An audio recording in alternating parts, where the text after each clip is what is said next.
look at some of the things, the non-running things. Are you sleeping well? Is your diet relatively, is it working for you? I don't drink any alcohol, but that would be something where somebody could have issues with. Just stress in general, try to minimize your stress. I was listening to Walter and he said, your run should be enjoyable. And that's something I had experienced too when I did just no speed training, nothing. It was enjoyable. It's a long-term thing. It's not like a quick fix. You're gonna like, oh, you're gonna do this, and then a month from now, you're gonna have a marathon PR. That is not gonna happen.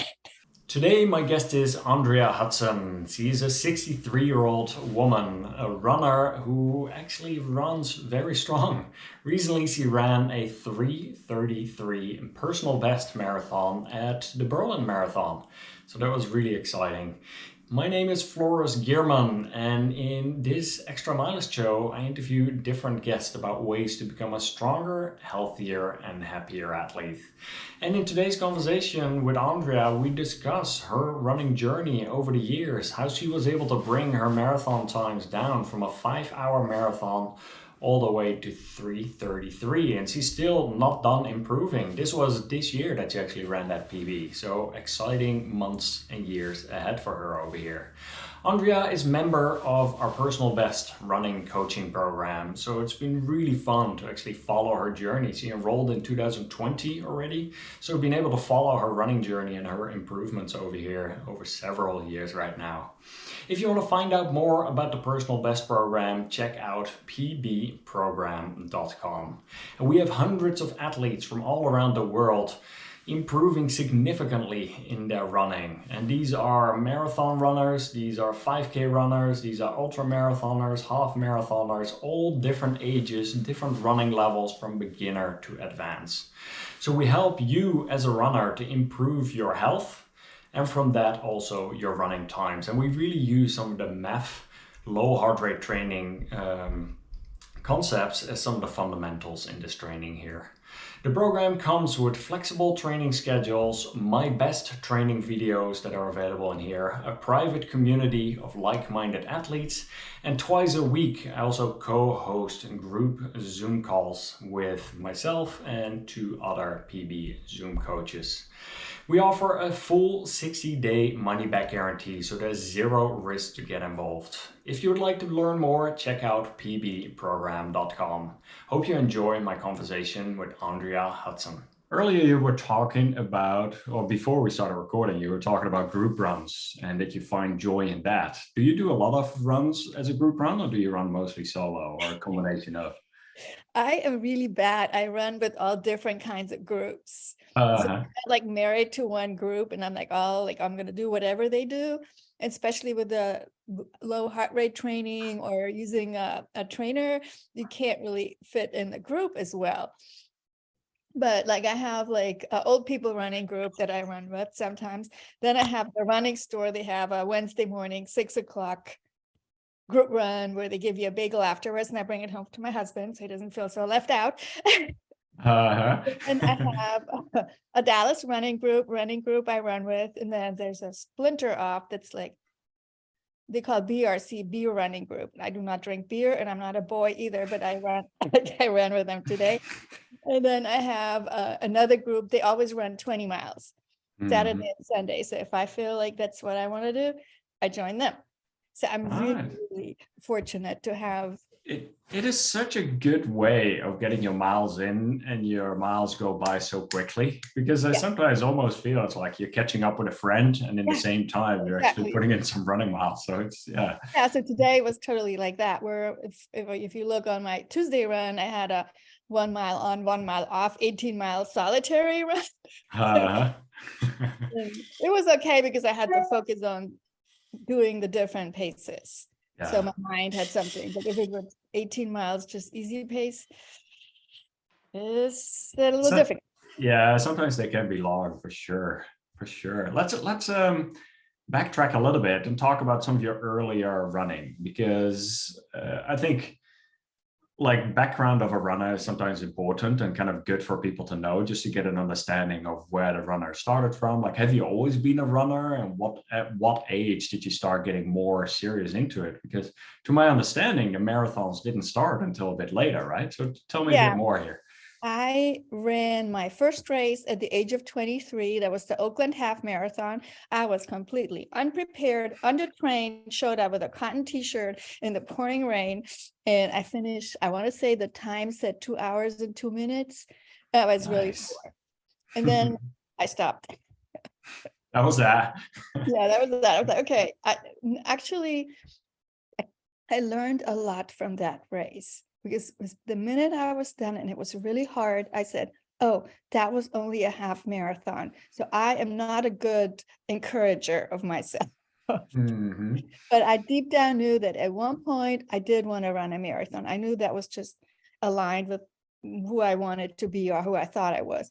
So fast forward to the age of 40. And I had a friend that said, hey, Andrea, I want to run this 5K.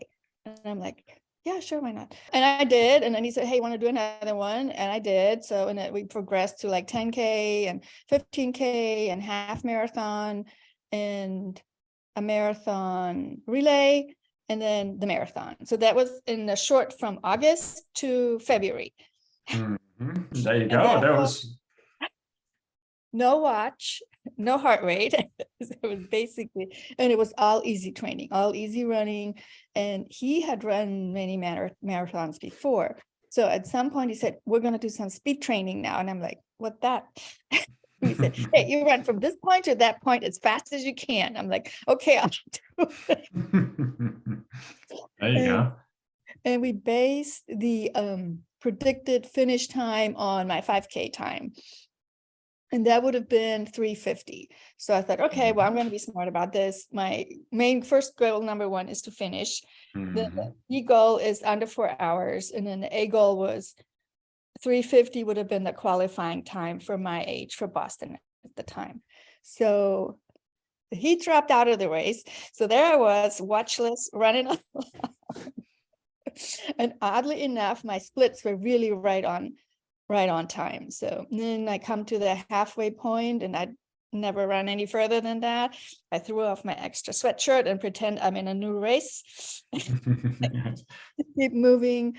And then I started having some shoe issues towards the end and I lost about 2 or 3 minutes at the very end. So my finish time was 3:53. That's very good for your first marathon. And I thought I failed because I didn't. No, but yeah, that was. It was good. Yeah, it really was. So I was a little bit surprised to hear you say that you did a lot of low intensity running before this or slow running before this. Obviously, you were training with someone who was more experienced because a lot of first time marathoners, their training is all over the place with quite a bit of their runs at a really high intensity. So none of that, just races. Like maybe every other weekend I had a race. Right on. And I still don't know what my pacing was because I never watched it. So how did it progress from there? You were 40, ran your first marathon, 3:52. Why did you stop? Well, I'm not supposed to run Boston. So I still kept running around the lake, like 9-10 miles every Sunday. And then I was newly single and I started dating somebody. So that kind of was put on the back burner. I continued to just kind of sort of jog. And then I entered college at the age of 45. Nice. And I ran for stress management. It was very stressful to be in nursing school. So I ran with these different groups. So, and just for social. And I think I ran pretty hard. Yeah. Just to get all of the energy out. Yeah.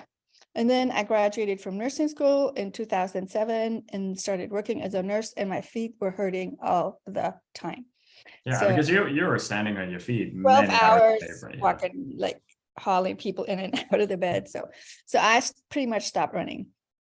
So for 7 years, I was like working as a nurse, being in nurse practitioner school and having 3 kids. Just like that made me jog a little bit. Yeah. And what sparked the fire again to go for marathon number 2? Well, I thought I wanted to incorporate running into my life. I needed something for maybe stress management or something to give my life meaning or structure or joy or those kind of things. Mm-hmm. So I signed up for a half marathon in the Alps because I thought that would be really cool and really fun. And it would motivate me to train because you had to train. Oh yeah, especially there. So I'm still just running. And I signed up with this running training program local here. So, and I had a friend, Angela, and I did whatever Angela did. And Angela signed up for the full marathon after the half there, and she didn't do that one. And I signed up too. So here I am, knowing nothing. So I did like speed workouts and intervals. And I'm like, you want me to do what? It was really bad. So needless to say, that marathon went very poorly. It was like 4 hours and 53 minutes. So, and I had a cough too. So it was just bad. So this was like an hour slower than your marathon several years before. Yep. But it was also like the training had been much different at that point too, it sounds like. Well, there was like a long period of inactivity. Yeah. Whereas when I was younger, I had little kids, lifting them and doing yoga and lifting weights and just being a completely different person to this now middle-aged, but before I was middle-aged too, but middle-aged, skinny fat, couch potato.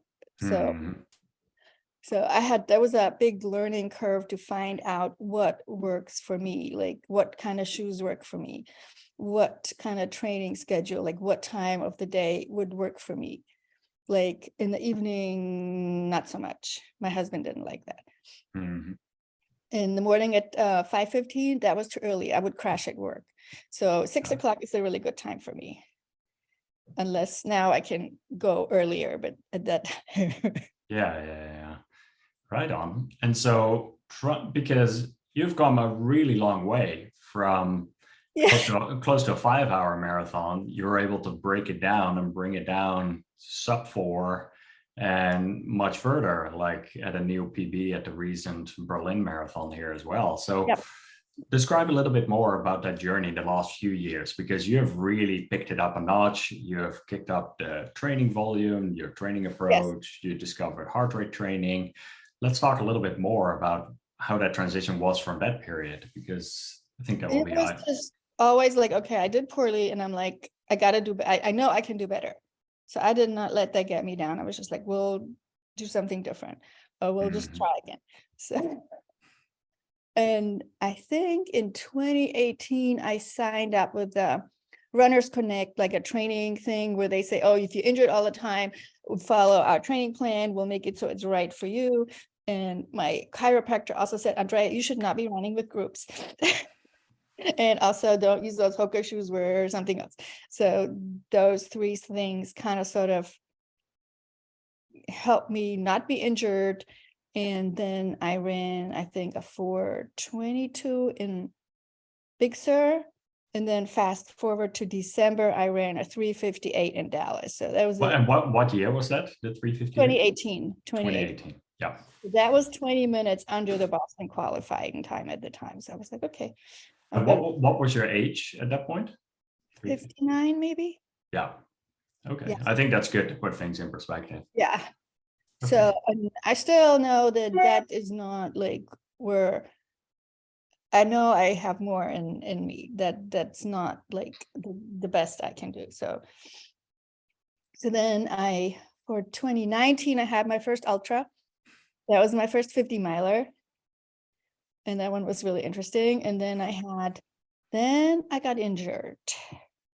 So New York City was a little slower. Yeah. And then the pandemic happened. I was supposed to run Boston and Big Sur in 2020, and I ran the Goggins Challenge and the virtual Boston, the Fort Worth Marathon. That was surely a change of plans. Yeah. So, I mean, everybody had that. That was like universal experience that we're now on plan B. And that's just how it is. Yeah. Well, and then your times did start to come down further and further again. And your training volume and your training consistency. Yeah, I am consistent. I picked up like with like the Goggins challenge or doing the whole low heart rate training, is I signed up with your program during the pandemic. I thought this is a good time to try this, and I really appreciate you. So I thought, well, I'll give this a try. And so I do well using the low heart rate, just focus on mileage during my summer times. And then I tend to really have good fall season. So was that kind of the first experience for you starting to run with a heart rate monitor, or had you been running with a heart rate monitor before that? I had one before, but it was not really recorded. It wasn't really working well. I have very small wrists, so that didn't work. So then I did have this chest strap, and I started running, like, I think I gave myself extra 5 points. So what was that like for you to start out? Because at that point you were doing 180 minus your age plus 5. Is that correct? So that would have been 180, 120. I think I gave myself extra. I don't know what I gave. I think I was running around 130. Yeah, because especially for athletes in their 50s, 60s and beyond, like I think for the younger athletes, indeed, it's like 180 minus age, they get a lot higher number. And as you age, yes, your heart rate zones are changing, but we definitely see it being more challenging for athletes in the 50s, 60s and beyond, that like that +5 or +10 sometimes is needed, some of that modification. Yeah, so in my opinion, it should be like more of a bell curve rather than a straight slope. But I am not the organizer here. I'm not a judge. But I did get my lactate levels analyzed, so I have like where I go, like this is what my body where I'm supposed to be running. So still use those values most of the time. Yeah, because I'm seeing some of the runs on Strava for you. Like, yes, you're running your marathons at a 150 heart rate. I sometimes see a 155 heart rate, but some of your recovery runs are like 11-minute miles and at 113 beats heart rate average. So you definitely have your hard days and you make them harder, but then your recovery runs and your MEF runs, like, I'm definitely seeing a lot lower intensity there. Absolutely. Yeah. So that's how it seems to work well for me, and I'm still improving. So I don't feel like I need to do something drastically different. I know there's some stuff I can still add that I'm not doing yet, but. What were some of those marathons after that like for you? Like after you started training more consistently with low heart rate, you were able to run more training volume. You started experimenting with carbon plated shoes, like all of these different things to further shave down time. How did those marathons after that progress? Because I remember seeing like marathons in the 345s. Then I started seeing it going to the low 330s. So tell us a bit further about things learned. 2021, I ran the Woodlands Marathon, and with the carbon plated, the next percent, the pink ones. And I knew, and I was a really good marathon. I had like my mantra was just let the pace come to me. I wasn't really sure what I could do. And I thought, I think I can do a 3:48. I thought that was possible. And I was like extra ahead of schedule. I knew that was going to work. And then in the last mile, I got tripped by these walkers. I remember seeing a bloody photo in the Facebook group after. So luckily this other runner helped me up and ran with me a little bit. And I knew that I was ahead of schedule and these people were not going to ruin my marathon. Yeah. I picked up the pace and came in at 3:45. Wow. So that was a personal best for me. And it was 5 minutes, and now I'm in the men's qualifying range for Boston. That's incredible. That's so good. So it's really good. I was like, it was a really, really good race. Everything looked good about that race until indeed those two people tried to cross in front of you tripping. And I remember seeing that photo afterwards with blood all over in your face. I was like, Andrea, what happened? It really looked like brutal.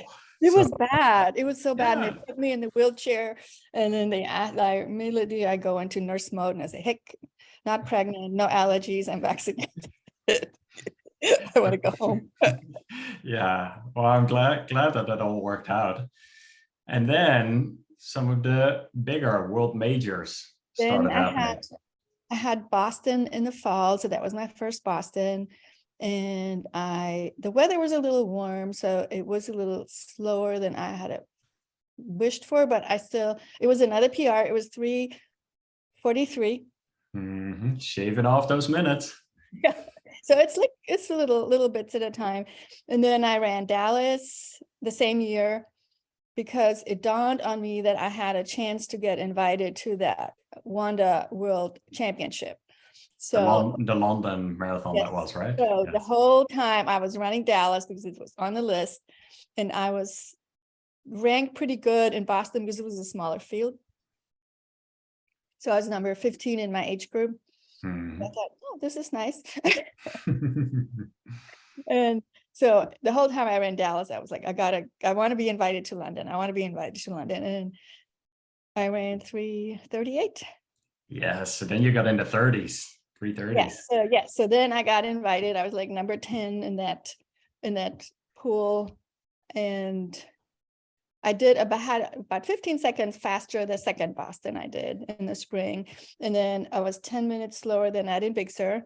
So I was very happy with that time. And fast forward to now when I had Berlin and London. So I had a little bit back to back to back. You like that one? Yeah. Yeah, I know you do. Good for me. Yeah. So what was your training like going in there? What was your training volume? How much high intensity, how much low intensity? Like, what were some of your key differences from that training cycle? So yeah, when I was in Holland this summer, I would do a lot of like two-a-days because I had the time. I felt like it was nice. I enjoyed that. Yeah, that's good. Let's go back to training volume for a little bit, because I think that will be interesting to hear. So what was your training volume? How many hours? What distance? How much high intensity, low intensity? The distance was about 60 miles a week was what I was aiming for, and I was comfortable with that. I'm not sure about the hours. So, and I usually had I had quite a few long workouts on Tuesdays, which I don't work on Tuesdays. So I had like 12, 14, up to 18, I think, workouts on Tuesdays, and then a long run on the weekends, or long run with a fast finish or stuff like that. And on your Strava too, I see every day you're working out. It's like you're doing something like consistently 7 days a week. I see all 28 are dots. Yes, it's for between 8 and 11 hours I often see in there, but it does seem like, even if it's a recovery or like just some cross training or something else. So what, in addition to running, were you doing? Just like strength training, like lunges, planks, different kinds of lunges, Bulgarian split squats, good mornings, things like that. So those are, and I actually have weights at work now, so I can, if I don't get to it in the morning, I can do it at lunchtime. That's good. I have now started to do my exercises at the airport, so I do with the travel. So I have like other people, they copy me now. Perfect, that works. So you have to, I try to fit it in where I am. Yeah. Usually at the end of the day, I'm tired.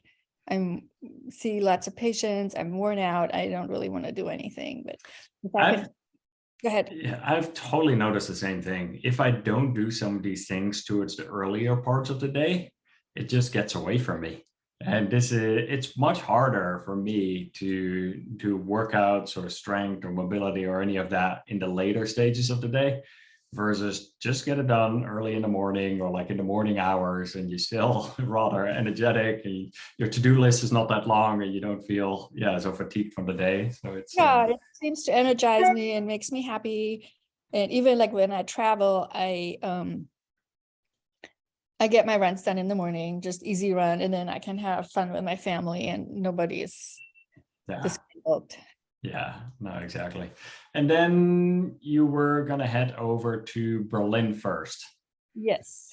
So let's talk through Berlin, because I want to hear, what was your race strategy going into it?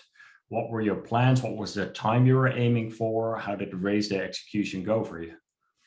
So I had a little bit of a hiccup before Berlin. I don't know if you're aware of that. So I remember I had to have a core needle breast biopsy. And I remember when I was talking to the radiologist and I said, well, I don't have time for any like extra stuff. I have marathons to run. And he looked at me and said, well, what's your time goal? And that blinking an eye said 3:30. I remember that. I do remember that.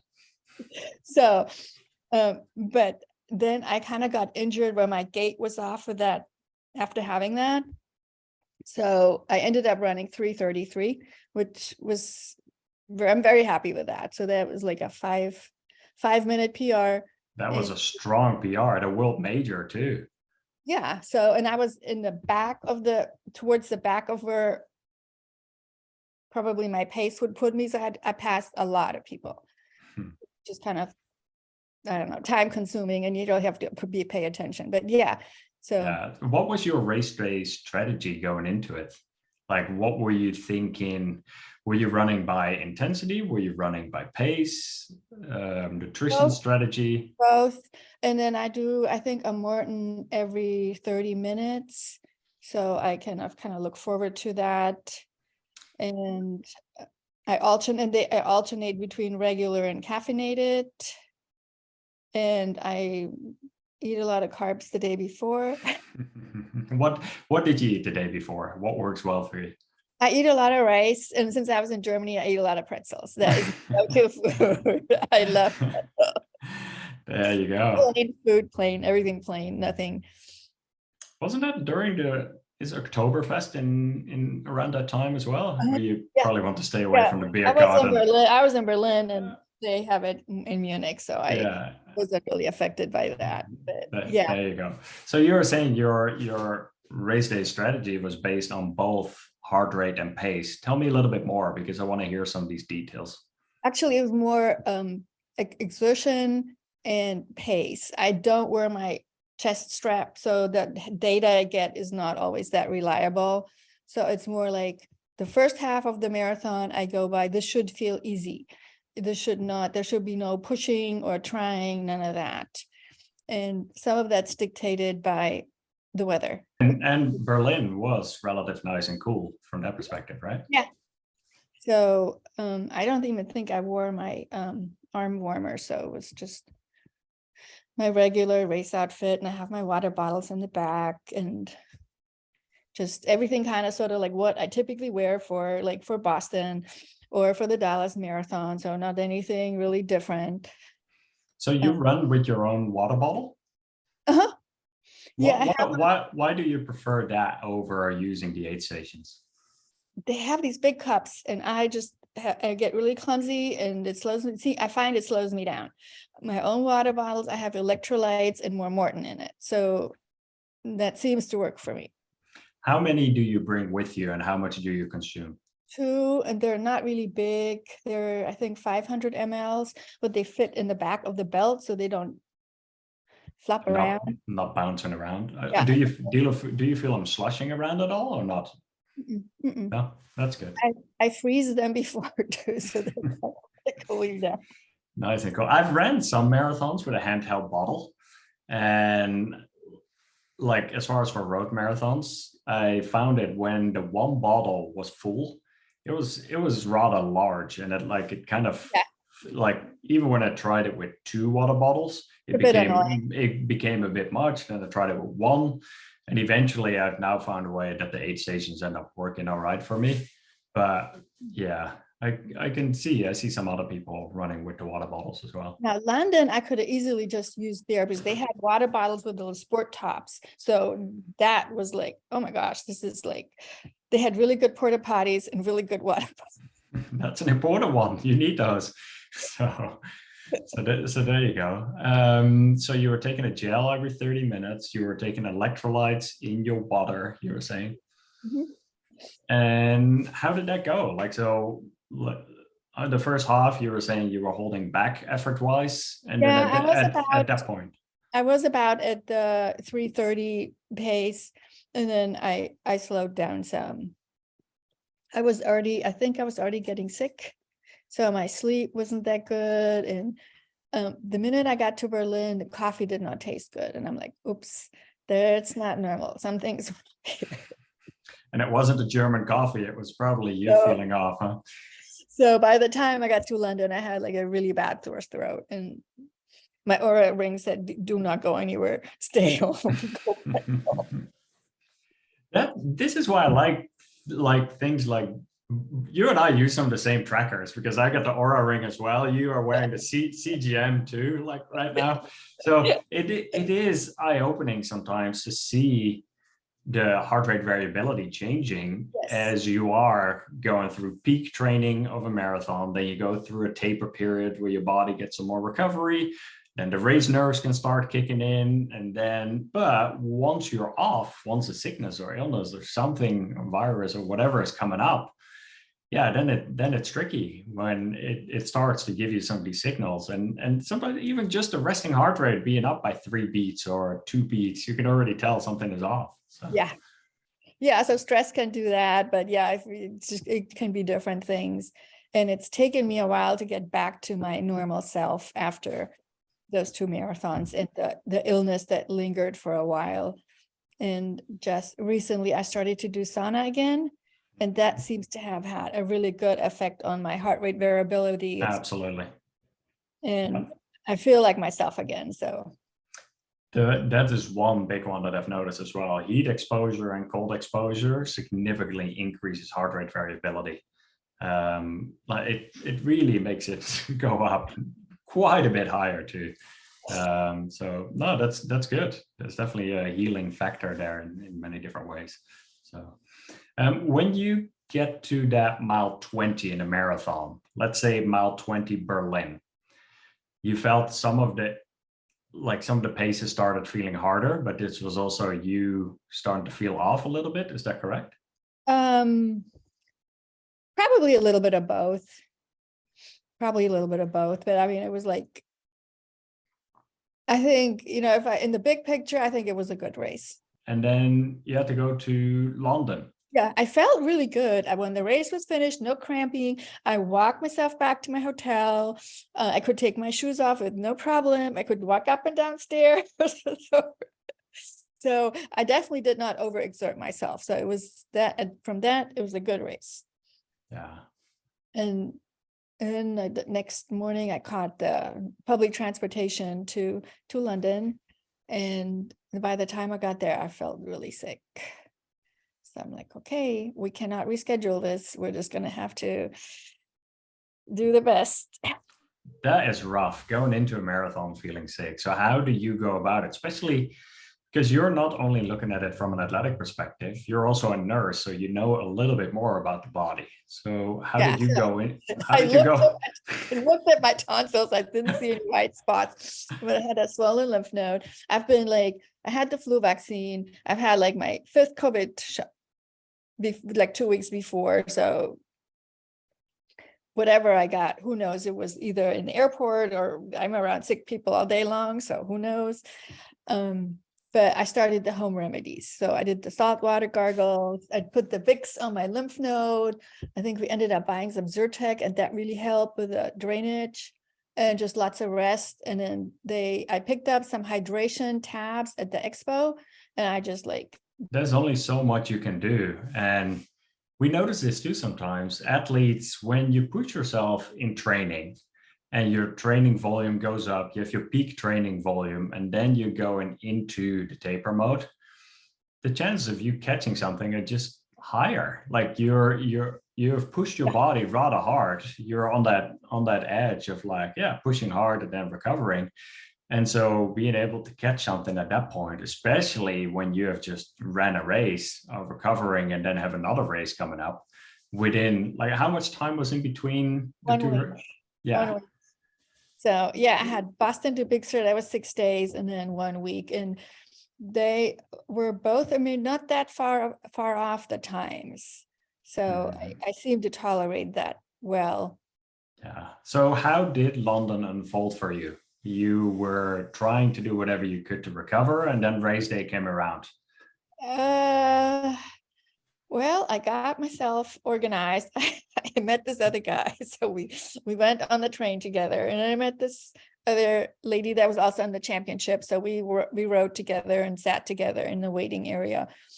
And actually, one of the guys, I don't know where I know him from, but he's my friend in Strava. He came from behind and said, "Hey, Andrea," which that was nice.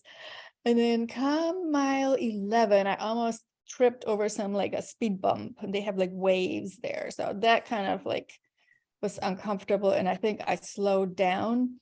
And from what I heard, other people say it got warmer on that race day. So I should have been perfectly happy with my time. What ended up being your finishing time? 3:40. 3:40. So there you go. That was still a very respectable time. Yeah, it's just in the big picture, as far as the age group thing, it was not a good time at all. So it was like my whole like initiative was just, I just want to be part of it. I just want to be, I just want to be included. I'm not that fast yet. But that was like, okay, well, I did not do well. But you learned a lot of things along the way again. Yeah, I'm glad I got invited, because it's not easy to get into the London Marathon. Absolutely. I got a decline email again this year. Yeah, I did. So tell me, during a marathon or during a race, when things get tough, what do you do mentally? How do you go about tough training runs, tough marathons, especially those later stages? Oftentimes I already think about the next race. Yeah. What? I did not expect that one. Yeah, like I'm still training for Dallas Marathon, but I'm already thinking about like I'm going to run Woodlands again in Boston in the spring. So I'm like, okay, hopefully this is going to be a really good training cycle with no hiccups. No, okay, but let me rephrase the question. You're at mile 20 in Berlin. You're about to run a PB, and things get tough. You might not feel 100%, but regardless, it's mile 20 of a marathon, 32K in. It's gonna hurt. That is like, okay, you're not there to be feeling good. It's a race. It's gonna hurt. It should have hurt at the beginning, but then, and it's just kind of have it sort of somewhat even, like to be able to finish strong and not like crash. What are some mistakes that you see runners make, either in training or on race day? For me, I cannot expect the race to give me something that wasn't present in training. Starting out too fast, I think. And I'm still working on that one, especially like with the shorter races, to hold back more. I think we have had some conversations previously on this as well in the Facebook group, about calorie intake, correct? That some athletes are not taking in enough calories, especially as they're increasing their training volume. Didn't something like this happen with you at some point as well, that you started increasing your calorie intake and that you started noticing certain things as far as for recovery and improved energy levels and such? Yes, at the beginning, when I started the continuous glucose monitor, I get a lot of low readings. With the continuous blood glucose meter, right? Because you're actually one of the first people who started talking about it, who mentioned it to me as well. And it's incredibly eye-opening. What have been some of the takeaways from your end with CGMs? Have you made any changes, what you're consuming, any habits, or have you looked at how it's performing during some of your runs? Like, what are some of your takeaways with the CGM, like the continuous glucose meter? Yeah, but this one is new now, where I take my phone on the run and I can monitor more how the blood sugar is. My blood sugar will go up if I eat carbs and then just sit. So if the exception would be in the morning, because I like either I'm about to run or I just got done running. So those carbs, they get utilized. But come lunchtime or dinner time, I will see spikes in my blood sugar going up to the 130s, maybe up to 150. If I don't move around, which I tend to not to. And then they'll come back down. But if they spike too high, then that is going to be more of a drop. And the drop does not feel comfortable. Yeah. It feels like anxiety to me. Totally know what you mean. And The interesting thing though is, and I started experimenting with this more too. On Thanksgiving, I was eating different than I usually eat. And so I was like, all right, I'm kind of curious to see what the blood sugar levels are doing. So I just installed one of I had like a few laying around. So I actually ended up installing a new one. And sure enough, it already was going high and high. How high did it go? 195. Yeah. Oh.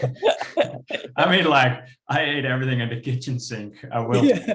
as far as it was just one of those that I was like, well, I already went that route, so I might as well go all out. And it was pie and ice cream, and it was just one of those, right?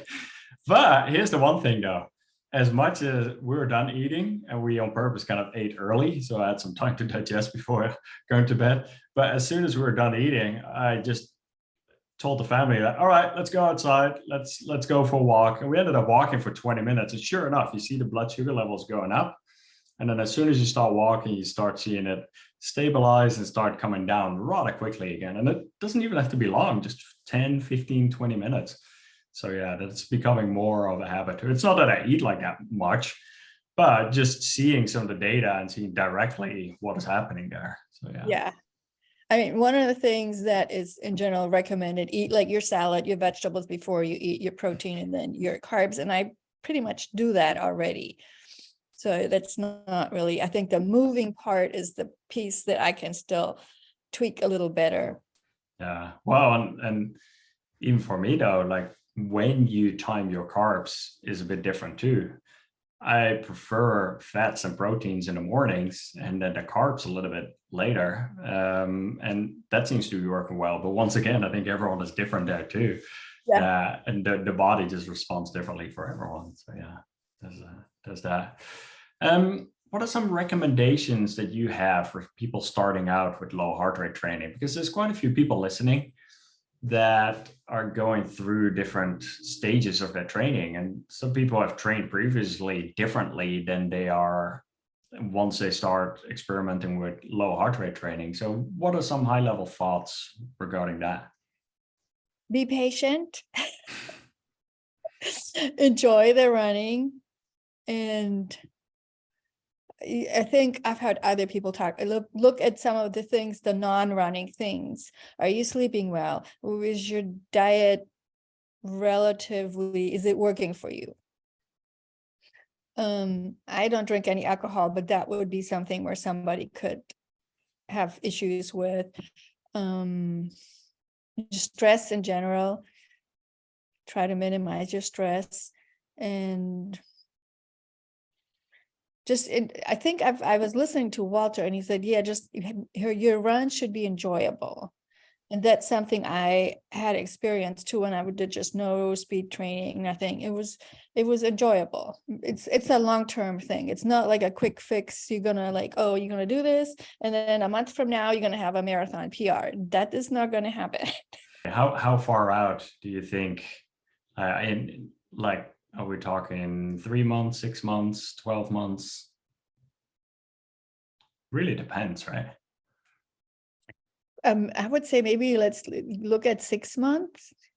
Yeah. But everybody's different. That doesn't really. So I think you would have to look at your whole, are you taking medications?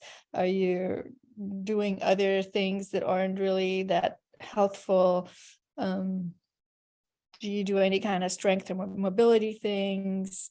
Are there any things that you're doing to help reduce stress? Are there any breathing technique, meditation? Is there anything, journaling, what works well for you? I've done meditation in the past and I don't really do it that much now. I really was meditating very heavily when I was about to enter nursing school and I was doing college algebra. I would meditate 3 times a day. I mean, more and more research is coming out, scientific evidence about all of the different benefits from meditation. And yeah, even from concentration and focus and getting less distracted. Yeah, there's a lot to it. The one thing I do that is a little bit like meditation, but not meditation, like before I ran that Dallas Marathon in 2018, I would watch Eliud Kipchoge run there at Monza. I would just watch that and just absorb his running and his smile and everything. And I think it was very beneficial. Not that I will ever be like that, but to watch somebody that's the expert, the gold standard, the greatest, and just kind of absorb that and kind of incorporate that into how I run. That was really helpful. The visualization is a big one for sure. Sometimes I like visualize Sarah Hall when she's running at the end if they're in the rain in London and like leaving nothing on the course. So like if it's raining and gets hard, then I like visualize that.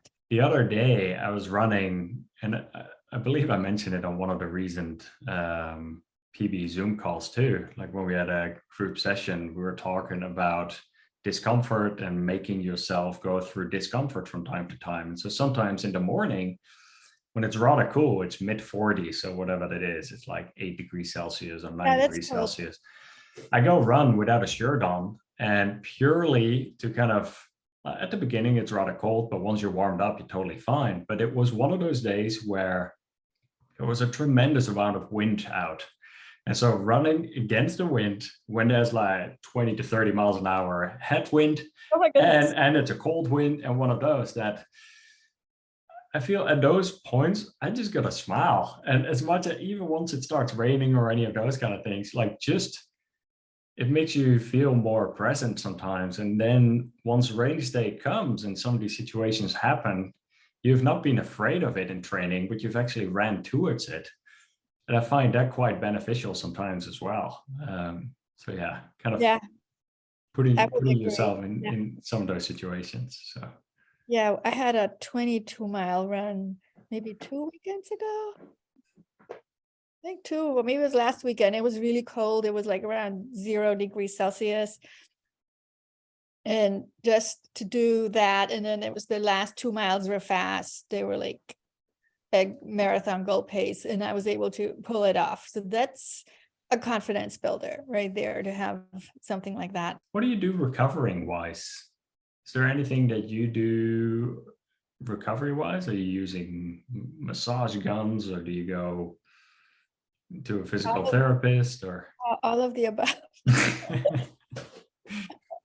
I do have a bathtub that has the little jets.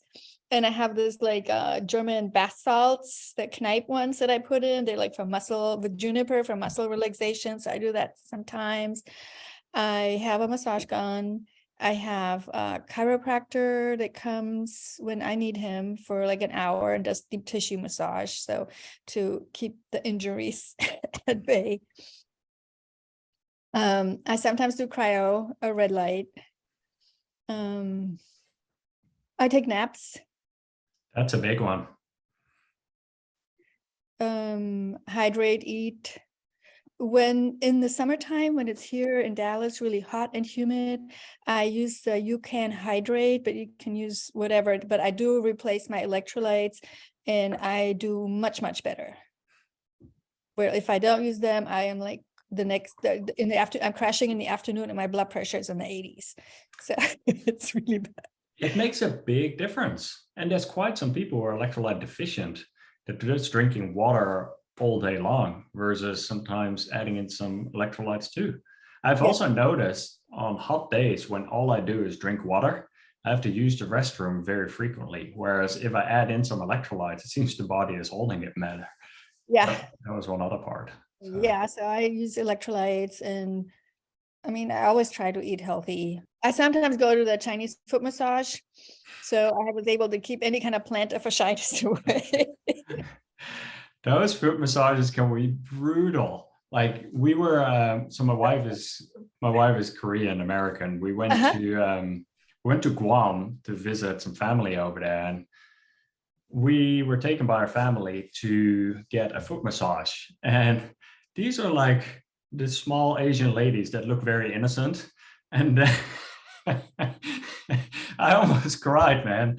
It was brutal.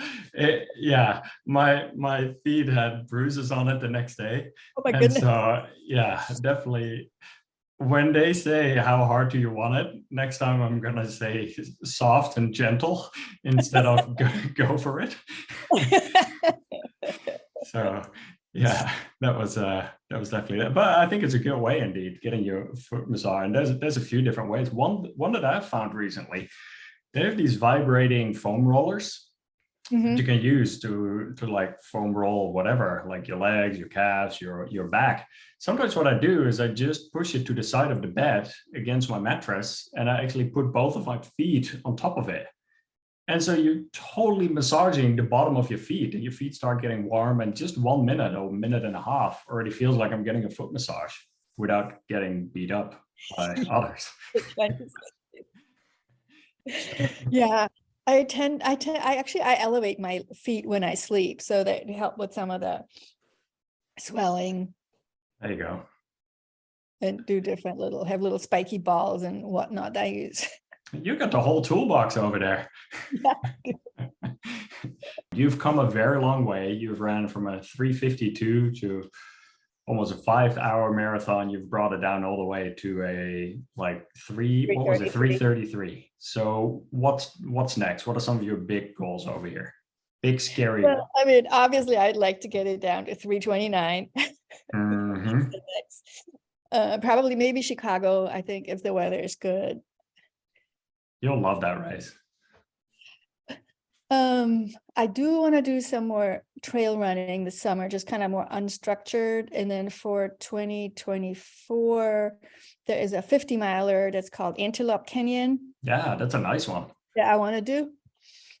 And then the same year, I'm going to take off like a couple of months. I'll be like in Medicare age. I'm like, praise. And I want to go to the Alps in Italy and just spend like a month or two there, just hiking and running. And incredible. Sign up for UTMB while you're at it. I would like to run 100-miler. I don't know which one that's going to be, but I'm probably not going to do UTMB or Western States. The amount of climbing, I think it's 30,000 feet or something on that race. Yeah. Well, even for hiking, that's an incredible place to hike and make a lot of adaptations. And if you can do some of that before going into like your 100-miler, that'll be awesome. I'm also thinking maybe even for this coming summer, I don't know, we don't have really any plans yet. Maybe do one of those stage races, like here, like a 5 or 3 or 5 day, something like that. So, but that's not like a concrete goal. That the other ones, I'm like, okay, I really want to do this. Ryan Hall and I had a conversation. At the end, he mentioned something along the line of do a race that excites you, or sign up for some of the things that bring you excitement, right? That doesn't necessarily have to be the next world major marathon or a local marathon or whatever. And I've been kind of toying around with that idea for me as well. I still want to do the world majors. I've done 3 of them. I've done Chicago, New York, Boston. I still want to do the international ones whenever I get in. But one thing I truly enjoy is downhill running. And although it's completely different, I think it's just because I enjoy running low heart rate, or like I can run downhill at a relative controlled low heart rate, relative fast. So now it's one of those things. I've seen some of the guys running the rebel races where you start in Big Bear at whatever 6,000 foot, and you run like the pancake at sea level, and you just like flying down this hill. Yeah, you got to put in the training, or your quads are just gonna like get shot pretty quickly. But it would be really fun to do some of those races too. So I've been kind of thinking the same thing. Yeah, I've been toying around with that idea. Yeah, that would be a fun one actually. I had some friends do Big Bear just like a couple of weeks ago, or maybe a month, and 2 of them did really well. They did like sub 320, and one of them I think had issues. So yeah, there's definitely a higher injury risk on some of those races, and you want to train well for it. And yeah, your quads, your knees, your Achilles, your calves, all of it. But it would be so fun, like leaning forward, running relaxed, and kicking up the feet, high cadence. It's flying down. Yeah, I'm good at downhill running, so I'm definitely thinking that's something I would like to try. Either I think it's St. George, or that Big Bear, or there's others, but yeah, I haven't done any of them. Yeah, I think that would be fun. I think it would also be fun to run it reverse and actually start at the finish and actually run it up to the start line. That would be a bit slower, but it would still be a fun way to race as well. So yeah, I think that Japanese lady that has the world record in my age group, she runs up Mount Fuji. I think every day. Respect. That will turn you into a tank. Yeah, she runs like really high mileage, and her husband drives her there, and then she runs up the mountain, and then he picks her up and takes her back. That's awesome. All right. I do want to be respectful of your time here as well. I have one last question. So there's a lot of runners looking to improve, wanting to become a stronger, healthier, happier athlete. Do you have any closing thoughts, any advice high level here that you want to share? Increase your mileage. Decide to be happy, like do calf raises for Achilles tendon issues and toe exercises, and eat healthy. Yeah, the eating part is a big component of that as well. As far as for earlier, you mentioned like the toe lifts or the calf lifts or calf raises. We've talked a few times about the knees over toe guy, but I'm a big fan of his work, and I think what he's doing is quite incredible. And I see a lot of people having benefits from that, also from an injury perspective or injury prevention perspective. Just strengthening some of those parts, even when you're not injured, even when you're feeling fine, still to start doing some of that stuff and keep doing it even after injuries is a big one there too. So where can people find out more about you? Well, I'm on Strava, and I can, you know where that is. I am on Instagram, and I don't really know what it is, but I can send that to you. Are you on TikTok yet? No, I'm thinking about it. What I will do is I'll make sure to link to your Strava and your Instagram, and then we'll go from there. So that's good. Thank you very much for sharing your journey. This was a lot of fun, and yeah, well, exciting to see the rest of your running journey here in the coming months or years. So. Same here. All right. Thanks, Andrea. Okay. All right. Bye. Bye. Thanks so much for listening. What was your favorite lesson, quote, or takeaway from this episode? Please let me know in the comments on YouTube. To learn more about the Personal Best program, my running coaching program that Andrea is one of the members of, check out pbprogram.com. And this is for runners of all levels looking to improve, all the way from 5K beginners to marathoners looking to qualify for Boston, run a sub 5, sub 4, sub 3, or those wanting to go after the ultra marathon distance. And it's been really incredible to see the transformations and the running improvements and results that many of the members in our programs are making. And there's a lot of example stories on our website at pbprogram.com. Thanks so much for listening, and have fun out there on your runs. Later.